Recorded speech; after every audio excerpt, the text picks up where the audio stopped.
movimento de empresários, diga-se de passagem, empresários muito conservadores, Brasil 200, acaba de dizer que não apoia a manifestação de 15 de março.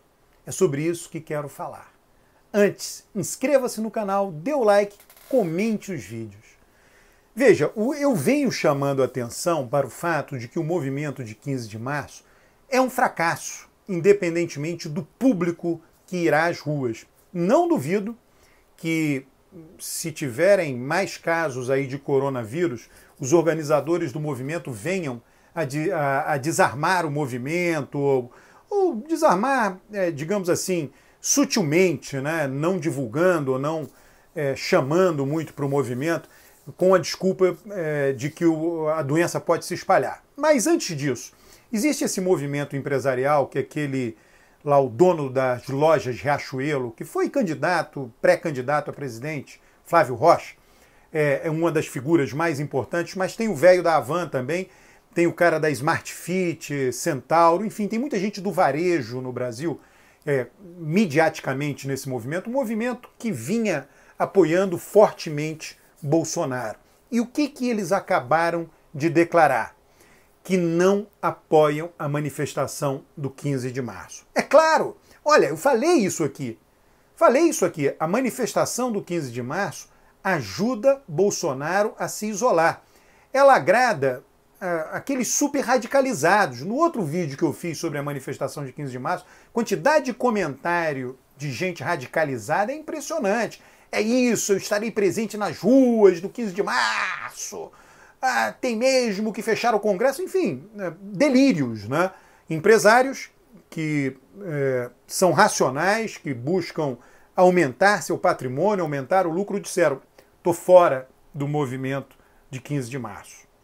Não irei. Por quê? Eu preciso dialogar com o Congresso. Tem muita coisa de nosso interesse no Congresso, muitas pautas. Se eu for lá apoiar, o Congresso vai olhar para as nossas demandas de uma maneira muito mais ressabiada ou ressabiada.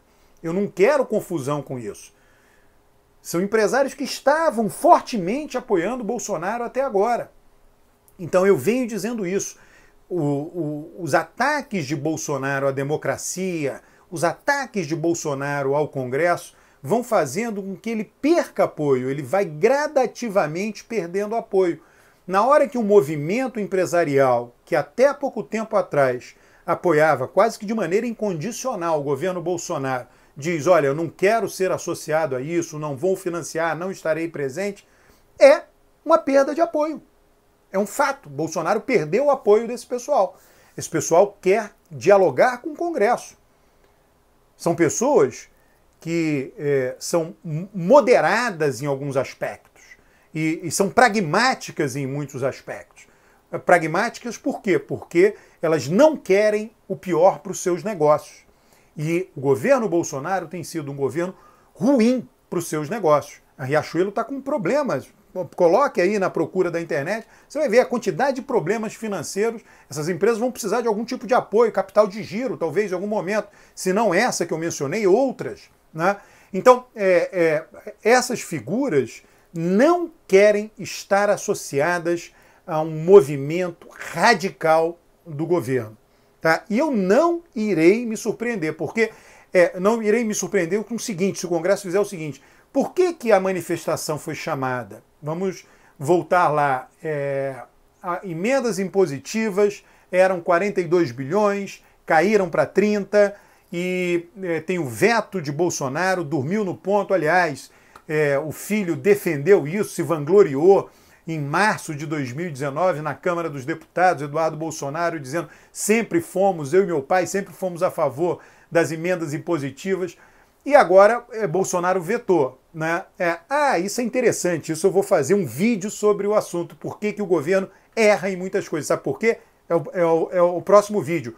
Porque não tem partido político. Mas voltando ao tema, Bolsonaro vai vetar, aí vão sobrar, aí se a Câmara e o Senado aceitarem o veto, eles vão ter 15 bilhões de emendas. Mas o governo não tem esse dinheiro. Não serão empenhadas ou liberadas 15 bilhões, porque o dinheiro não existe. no orçamento. Simples assim. Mas o que os deputados e senadores, que não são bobos, o Bolsonaro veio com conflito, veio pedindo isso, tá tentando emparedar o Congresso, tá bom, vamos dar o que ele quer. Isso é muito visível, vamos atendê-lo no que é muito visível, mas o que é menos visível para a opinião pública, Bolsonaro terá problemas. Vamos ver o que mais ele vai precisar da gente. E aí a gente vai fazer o que nós quisermos. Atrasar votações, engavetar, mudar as proposições da água para o vinho. Em breve vai ter a renovação da lei do salário mínimo. O Congresso pode criar uma grande armadilha para Bolsonaro. Qual armadilha? Dar um aumento substancial para o salário mínimo. E aí, das duas, uma, ou Bolsonaro aceita e aquilo tem um impacto muito ruim em seu governo, ou Bolsonaro veta e a opinião pública olha para aquilo e diz, mas o presidente não está querendo melhorar a situação do país.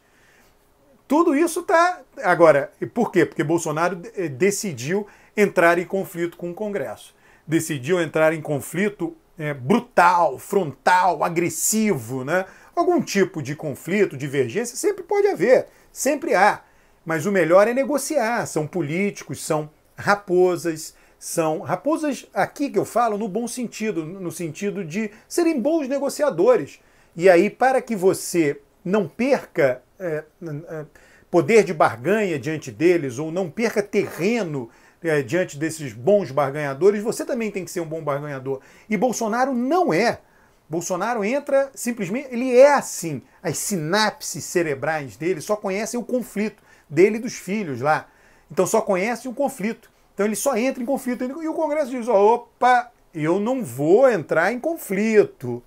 Porém, quando eu tiver oportunidade, eu vou criar problema. Uma das coisas que a gente pode ler hoje, esse movimento Brasil 200 levanta essa bola, uma das coisas que nós podemos ler é o seguinte, Bolsonaro, a elite política brasileira e talvez agora parte da elite empresarial não quer mais a reeleição de Bolsonaro, não trabalha com isso. Certamente deputados e senadores. Então, olha, a reforma da Previdência não tinha muito jeito, é um problema atuarial, a população está envelhecendo no mundo inteiro, está envelhecendo no Brasil, ela é insustentável. Podia ter sido uma reforma da Previdência melhor? Sim, podia, mas foi a que foi possível dada a correlação de força ao Congresso que nós temos.